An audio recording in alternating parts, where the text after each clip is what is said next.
now face at British and American universities student demands for so-called no platforming, so that, for example, Germaine Greer has been denied a platform to speak because of her views on transgender people. What do you think about that practice? Oh, I'm very much opposed to it. I've been subjected to it myself. You've been no platform. Oh, I mean, for years. If I wanted to talk on the Middle East in an American university, I had to have police protection up until a few years ago.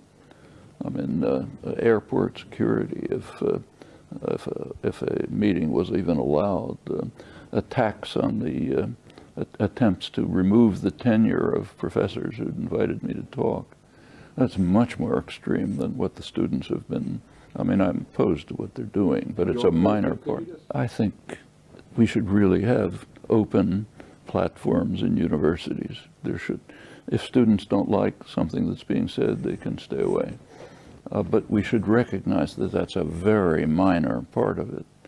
The major part is the closing off of options for people who are critical at the dissenting side from the overwhelming consensus at the university and outside. The Middle East is a very striking example.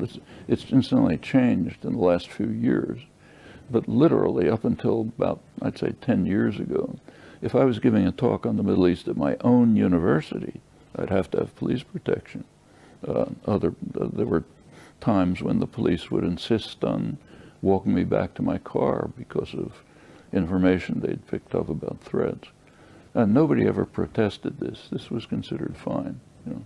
But the heckler's veto did not prevail. The heckler's veto did not prevail. Oh, sure, they broke up meetings. There were meetings that were literally broken up by hecklers. And nobody ever protested that. I didn't either.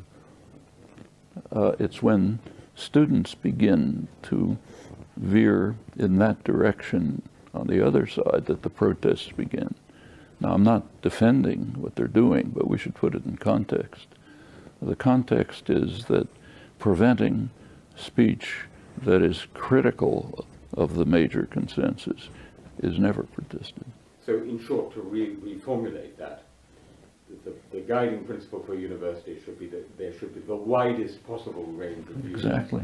So, I mean, just as in my own reading, I read right across the spectrum, and that's what students should be exposed to.